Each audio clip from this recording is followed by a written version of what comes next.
삶이 살아있는 시간 한상원의 스포츠.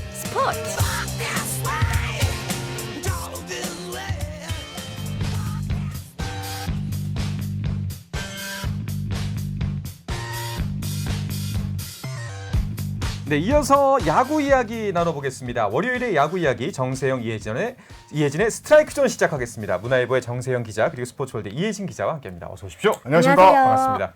자, 지금 저희 뒤가 그 손흥민 선수거든요. 오늘은 이해하십시오. 오늘은 오늘은 손흥민 데이입니다. 예. 그 두 분도 혹시 손흥민 선수 때문에 바뀌었네요. 그 밤잠 설치시지 않으셨어요? 그렇습니다. 저는 아침에 이제 만드는 석간지인데 예. 오늘 제가 야구 기자지만 오늘은 손흥민의 그 기사의 서브를 담당한다고. 예. 사실 이게 종합신문에서 손흥민 선수 기사가 거의 체육면, 스포츠면에만 들어갔는데 오늘은요 일면에 들어가요. 이면에 풀로 다 들어갔고요. 총 3개면을 손흥민 선수 관련 기사로 채울 정도로 손흥민 선수가 오늘 우리나라 스포츠계에서 제일 화두였습니다. 이혜진 기자는 직접 기사를 쓰셨다면서요? 그렇습니다. 예. 저도 사실 간밤에 채널 돌려가면서 보느라고 굉장히 좀 정신이 없었는데 오전부터 일어나자마자 바로 서부터 하느냐고 좀 바쁘게 지낸 것 같습니다. 아이고, 고생 많으셨습니다. 자, 이 기분 좋은 느낌을 그대로 가져가서 야구 이야기를 해볼까 하는데요. 요즘 프로야구가 순위가 요동치고 있어요. 저도 네. 이제 그 매일매일 소식을 전달해드려야 되니까 순위표를 계속 확인하는데 헷갈리기 시작했습니다. 맞습니다. 예. 순위표가 요동치고 있는데 지난주 두산과 LG 등 2, 3위와 6연전에서 4승 1무 1패를 기록한 SSG가 승패 마진 플러스 13개로 변함없이 선두 자리를 지켰고요. LG는 주말 SSG와 대결해서 루징 시리즈를 당하면서 SSG와의 격차가 4경기 차로 다시 벌어졌습니다. 네. 지난주 월요일 6위였던 키움이 지난주 4승 2패로 3위로 올라선 것이 또 눈에 띄고요. 삼성도 지난주 5위에서 공동 4위로 올라섰습니다. 지난주 월요일 7위였던 기아도 주간 성적 5승 1패로 주간 성적 1위를 차지하면서 공동 4위로 무려 3계단이나 순위를 끌어올린 것도 눈에 확 띕니다. 반면 지난주 3위였던 두산이 7위로 이렇게 순위가 크게 떨어진 것도 돋보이고요. 8위부터 10위까지는 KT, NC, 하나 순으로 변함이 없었습니다. 네. 롯데와 두산이 뚝 떨어졌어요. 예, 이게 무슨 일이 벌어진 거죠? 일단 두 팀 모두 지난주 시작이 조금 좋지 않았습니다. 롯데는 홈에서 기아를 만나 3경기를 모두 내줬고요. 두산은 선두팀 SSG를 만나 이틀 연속 12회 연장을 가는 등 굉장히 치열한 혈투를 벌였지만 결과적으로 1무 2패로 고개를 숙였습니다. 또 주말 3연전은 두 팀 간의 경기였는데요. 롯데가 2승 1패로 위닝 시리즈를 거두면서 먼저 좀 분위기 반전을 꾀하는 모습이었습니다. 네, 그래서 두산이 7위가 됐죠. 네, 그렇습니다. 근데 게다가 롯데에서는 또 안 좋은 소식이 들리는 게 네. 그 타선을 책임지고 있는 한동희 전준우 선수가 전력에서 이탈했다는 기사가 떴어요. 맞습니다. 내야와 외야의 기둥이죠. 네. 이 두 선수, 한동희 선수, 전준우 선수가 부상으로 이탈했는데 전준우 선수는 종아리 부상, 한동희 선수는 옆구리 부상입니다. 두 선수는 최소 2, 3주 결장이 예상되고요. 5월 들어 롯데가 8승 11패로 좀 주춤한 상황에서 지금 정훈 선수도 빠져있는 상황이거든요. 여기에 2명의 주력 선수 이탈까지 정말 롯데는 뼈아픈 부상을 맞이했습니다.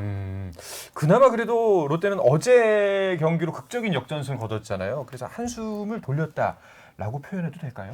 네, 말씀하신 것처럼 어제 승리로 일단 다시 한번 분위기를 다잡는 그런 모습이었는데요. 토요일 경기에서 두산에게 4대 12 완패를 당했거든요. 자칫 무거운 흐름이 이어질 수도 있었지만 어제 경기에서 서력에 성공했습니다. 특히 말씀하신 것처럼 좀 짜릿한 역전승을 거두면서 좀 사기가 높아졌는데요. 9회 초 터진 고승민 선수의 3점짜리 홈런포가 결정적이었습니다. 비거리 121m가 넘고요. 또 타구 속도가 176km가 넘을 만큼 정말 제대로 걸린 한 방이었다. 시원한 한 방이었다. 이렇게 표현할 수 있겠습니다. 야, 이것마저 졌으면 이제 순위가 바뀌었을 수도 있는데 그런데 이제 좀 불안한 게 아까 이제 부상 소식도 말씀하셨지만 이 기세가 이어갈 거란 보장은 굉장히 낮아 보입니다. 일단 지금 롯데의 가장 큰 문제는 지난주 2승 4패로 부진했는데 실책이 13개나 나왔습니다. 실책이 13개. 지난주 롯데 마운드가 또 흔들렸는데 5점대 팀 방어율을 기록했는데 이게 리그 유일하게 5점대였고요. 여기에 실책까지 겹치면서 마운드와 수비가 크게 흔들리니 순위가 떨어질 수밖에 없는 상황입니다. 네. 그 실책 개수만 보면요. 롯데가 올 시즌 45개를 범했거든요. NC, 하나랑 이 부분 최다를 달리고 있습니다. 근데 NC와 하나는 리그 최하위잖아요. 이게 지금 수비와 어떻게 보면 성적이 좀 연결되고 있다는 부분을 롯데가 좀 집중해야 되는 상황이 아닌가 싶습니다. 이 실책을 줄이는 게 급선무겠네요. 그런데 이 롯데 위닝 시리즈를 내준 또 두산은 뭐가 문제가 있을까요? 두산은 예. 지금 홈런 가뭄이 가장 큰 걱정입니다. 현재 팀 홈런이 14개로 팀 홈런입니다. 14개로 리그 최하위에 머물러 있고요. 지난주에는 단 한 개의 팀 홈런도 나오지 않았습니다. 네. 그러니까 득점 공식에서 가장 쉽게 득점을 올리는 홈런이 실종 상태에 빠지면서 김태형 감독의 이 작전 빈도가 엄청 높아지고 있거든요. 그런데 이 작전 빈도를 높이는 상황에서도 돌파구는 쉽게 마련하지 못하는 모습입니다. 홈런포가 많이 줄어든 것, 최근 FA 이 시장을 통해서 주력 선수들이 많이 이탈했던 것이 네. 좀 큰 것 같고요. 여기에 기존 선수들이 노쇠화된 것도 홈런이 크게 준 이유로 분석됩니다. 참 이 말이 노쇠화돼서 홈런이 줄었다는 멘트는 정말 슬프네요. 그 생각해 보니까 어제 이제 일요일 날 펼쳐졌던 경기는 모두 다 역전으로 끝났어요.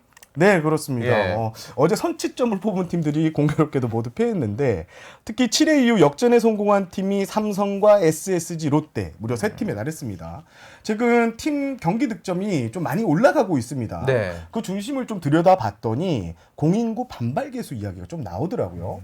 4월까지는 공인구 반발 개수가 좀 낮았다는 이런 기사도 많았는데 5월 들어 제가 확인한 것은 KBO가 공인구 반발 개수가 조금 부분 상향됐다 이런 얘기가 나오고 있습니다. 그래서인지 리그 평균 자책점이 4월에는 3.41에서 5월에는 4.88로 올랐고요. 피출루율, 피장타율, 그리고 피오피스 같은 경우에는 모두 2푼 이상 오른 상태입니다. 반발 개수 변화가 결국 공격력이 달라진 이유고 경기 후반 역전이 많아진 이유 중에 하나로 보고 싶습니다. 정말 기술위원 같은 좀 그러네요. 믿음이 굉장히 강해 갔습니다. 그 LG 지난주 이제 경기를 보면은 LG 같은 경우에는 참 그 SSG와의 대결 굉장히 중요한 경기에서 역전패를 당했어요. 네, 맞습니다. 예. 1위 SSG와의 격차를 좁힐 수 있는 절호의 기회였는데 1승 2패로 물러나면서 오히려 거리가 한 경기 더 벌어졌습니다. 일단 LG로서는요. 웨인 원투퍼치가 모두 출격을 했다는 점, 그리고 그 2패가 모두 역전패였다는 점에서 좀 데미지가 컸을 것으로 보입니다.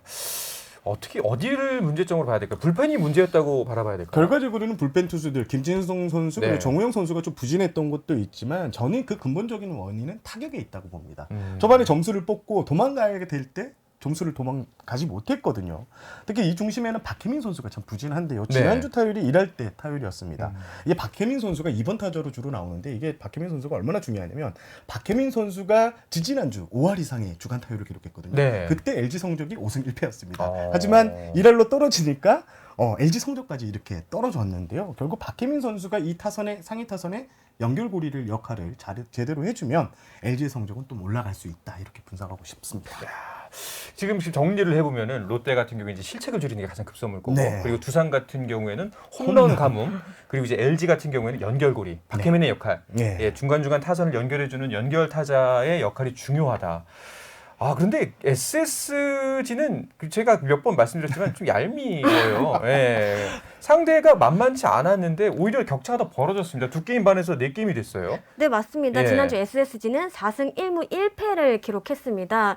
두산과 이틀 연속 12회 연장 정말 혈투를 벌이는 등 정말 쉽지 않은 여정이었는데도 이런 성적을 올렸습니다. 중요한 건 좀 결정적인 순간마다 힘을 냈다는 점인데요. 네. 4승 중에 3승이 역전승이었습니다.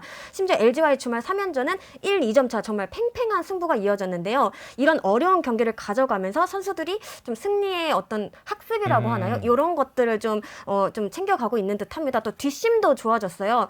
우리가 흔히 뭐 지고 있어도 질 것 같지 않다 이런 말 많이 하는데 SSG 더가웃 분위기가 지금 그러하다고 볼 수 있습니다. 그런데 여기서 좀 개인적으로 궁금한 게 사실 지금 연장도 2번 갔죠. 그리고 굉장히 힘겨운 싸움을 1, 2점 차를 오래 갔어요. 지금이 시즌 초반에서 중반으로 넘어가는 시점인데 이런 경기가 계속 펼쳐지다 보면 좀 선수들에게 지치는 영향을 끼치진 않나요? 맞습니다. 그래서 SSG 불펜이 좀 많이 최근에 크게 흔들렸는데 고무적인 것은 불펜이 흔들렸는데 새로 대체하는 선수들이 또 올라와서 잘해주고 있습니다. 그래서 지금 SSG가 계속 뒷문 싸움에서 이렇게 이기고 있는데 이게 젊은 피 수혈이 계속 잘 이루어지는 순선한 그 구조를 만들고 있다 이렇게 분석을 그리고 했습니다. SSG는 좀 베테랑 선수들이 많잖아요. 안 그래도 이 부분을 계속 강조하고 있더라고요. 그래서 오버하지 마라. 아무리 신나도 좀 다운 이렇게 좀 어떻게 좀 밸런스를 맞춰주는 모습이 보였습니다. 빈틈이 안 보이네요. 자, 순위표를 다시 한번 보면요. 그 롯데와 두산의 순위가 떨어지고 그 자리를 채운 팀이 이제 키움과 상성 그리고 기아입니다. 이 중에서도 기아의 상승세가 가장 도드라졌어요. 네, 예. 기아는 지난주에 가장 속도를 냈던 팀인데요. 5승 1패로 주간 승률 1위를 차지했습니다. 방망이가 한 주에 또 힘을 냈습니다. 특히 이창진 선수의 경우 주간 타율이 5할 3푼 3리로 SSG 박성환 선수에 이어 두 번째로 높았습니다. 또 소크라테스, 류지혁 선수 등도 4할대 타율을 보이면서 매서운 또 공격력을 뽐냈고요. 시즌 전체로 봐도 기아는 현재 팀 타율 전체 1위를 달리고 네. 있거든요. 방망이 때문에 고민이 많았던 지난해와 비교하면 정말 격세지감을 느낄 수 있는 대목이 아닌가 싶습니다. 참고로 지난해 팀 타율이 리그 9위였습니다. 아, 이거는 그렇다면 그 트레이드 효과를 보고 있다 이렇게 봐야 될까요? 트레이드 효과보다는 저는 네. 결국 이혜진 기자가 말씀하신 대로 방망입니다. 그러니까 지난해부터 타선만 제대로 풀리면 승리를 쌓는 팀이 기아였는데 지난주 타격 성적이 2할 9푼 7리로 주간 1위였거든요. 네. 마운드는 뭐 양현종 선수 등 상대적으로 안정적으로 버티고 있는 상황에서 거포가 없는 타선이 가장 큰 약점이었는데 최근 외국인 타자 소크라테스 선수 그리고 나성범 선수가 든든하게 중심 타선에서 무게 중심을 잡아준 것이 큰 힘이 되고 있습니다. 그렇군요. 그런데 또 트레이드 관련 소식들이 심심치 않게 또 들려오고 있어요. 네, 그렇습니다. 일단 누구랄 것 없이 좀 10개 구단이 적극적으로 좀 움직이는 모습인데요. 좀 이유를 말씀드리자면 네. 기본적으로 이제 트레이드에 대한 인식 자체가 예전과는 좀 많이 달라졌고요.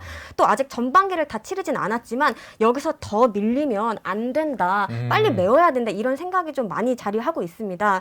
뭐 올해 우승을 목표로 하고 있는 SSG의 경우 투수, 불펜 이런 약점이 보일 때마다 빨리빨리 좀 보완을 했거든요. 또 개막 전부터 이제 구단들끼리 꾸준하게 이제 시장을 보면서 많은 이야기를 나눴던 것도 좀 상대적으로 트레이드가 원활하게 이루어지고 있는 부분으로 보입니다. 그렇군요. 그 지난주에도 어제 포함해서 두 건의 트레이드가 있었는데요. 이 부분도 한번 정리를 해주시죠. 어제 이제 SSG와 KT의 그 우한 이채우 선수, 자완 네. 정성곤 선수의 트레이드가 있었는데 1대1 트레이드였고요. 사실 KT가 원래는 이채우 선수 말고 다른 선수를 요구를 했었는데 네. 이 카드를 맞춰 보다 보니까 이채우 선수 그리고 정성곤 선수 트레이드가 이렇게 성사가 됐습니다. 정성곤 선수는 지난 2014년부터 SSG에서 좀 관심이 있었던 네. 선수인데 최근에 구속이 좀 떨어지면서 KT 불펜에서 살짝 입지가 줄어든 타이밍을 SSG가 노려서 자원 불펜을 보강한 케이스고요. 어제 20일 날 금요일 날 최종적으로 트레이드가 합의가 됐고 감독과 상의를 거쳐서 토요일 SSG와 LG 경기 중에 SS 측이 이 트레이드를 딜이 성사됐다. 이렇게 설명을 했습니다. 네. LG와 KT 간 트레이드도 있었는데요. LG 소속이었던 내야수 장원준 선수가 KT로 이적을 했고요. 네. KT는 반대급부로 내년 신인 드래프트 5라운드 지명권을 내줬습니다. LG는 미래 자원을 확보했고요. 또 KT는 부족한 내야수 보강을 꾀할 수 있게 됐습니다. 예. 장준원 선수 아닌가요? 장준원 네. 선수. 네, 예. 죄송합니다. 예. 장준원 선수. 그 KT가 지금 두 트레이드 모두 끼어 있는데 사실 저희가 시즌 초반이었나요? 그 좀 KT가 부진할 때 네. 저력이 있다. 음. 분명히 치고 올라올 것 같은데 맞습니다. 아직까지는 그런 모습을 못 보여주고 있습니다. 이 트레이드 이제 두 개의 트레이드를 놓고 보면 하나의 트레이드는 현재를 위해서 또 하나의 네. 트레이드는 미래를 미래를 위해서라고 이제 볼 수 있을 것 같은데 어떻게 판단하시나요? 일단 뭐라도 해야 되는 분위기, 윈나우를 보여주고 있는 KT는 네. 지난해 우승팀입니다. 통합 그렇죠. 우승팀이어서 올해 반드시 성적이 나야 되는데 이런 식으로 움직임을 좀 보여주면서 선수단에 강한 자극을 불어넣을 수 있다는 점이 트레이드라도 이제 강하게 추진하는 이유고요. 외국인 투수도 이제 벤자민 선수로 이제 교체된 것도 네. 아마 이 선수단에 푸시를 넣고 있고 우리는 윈나우를 여전히 고수 중이다는 것을 선수단 그리고 팬들에게 알리는 행동으로 보여집니다.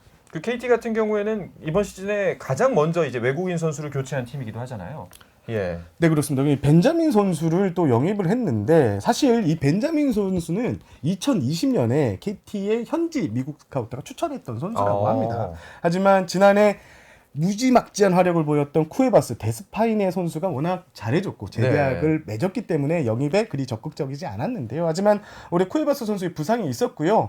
화이트삭스 구단에 이렇게 신분 조회를 했더니 그래 협상 한번 해보자라는 답이 왔다고 합니다. 그리고 선수 본인도 지난해 같은 경우에는 이렇게 오퍼를 넣어도 아직 메이저리그에 남을래라는 반응을 보였지만 지금은 좀 입지가 많이 줄었습니다. 그래서 네.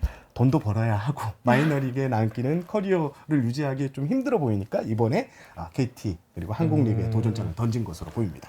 그 이제 트레이드도 2건이 진행이 됐고 외국인 선수도 교체를 했습니다. 이제 이것들을 이제 효과를 봐야 할 텐데 한 어느 정도나 걸릴 거라고 예상하세요? 저는 일단 직접적으로 기대할 수 있는 부분은 새 외인일 것 같아요. 네. 쿠에바스 선수가 부상으로 많은 경기에 나서지 못했잖아요.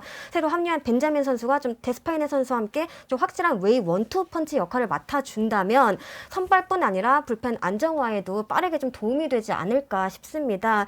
일단 6월 초쯤에 합류할 것으로 예상이 되고요. 올해도 사실 시카고 화이트삭스 산하 트리플 A팀 소속으로 좀 뛰었거든요. 네. 실전 감각 차원에서 그렇게 걱정하진 않아도 되지 않을까 싶습니다. 바로 투입이 가능할 것 같다. 알겠습니다. 자, 그건 그렇고 그 쿠에바스 선수가 퇴출당한다는 소식을 듣고 좀 긴장한 외국인 선수들 많죠? 예, 네, 많죠. 예, 많을 것 같아요. 일단 투수 쪽에서 많이 긴장을 할 것 같은 긴장을 하고 있을 것 같은데요. 롯데 뭐 스파크맨 선수도 그렇고 지금 뭐 다른 뭐 하나 같은 경우에는 2명의 선수가 지금 부상 중인데 네. 이쪽 구단 선수들이 많이 긴장을 할 것 같은데 이게 외국인 선수 시장은 참 변수가 상당히 많습니다. 메이저리그 스프링 캠프가 이제 짧아져서 선수 부상이 좀 많아지고 있고요. 지난 방송에서도 말씀드렸지만 지금 한 20명에 대한 신분 조사를 넣으면 12명에서 13명이 오케이 하던 작년과는 달리 2-3명밖에 오지 않는 이런 현실.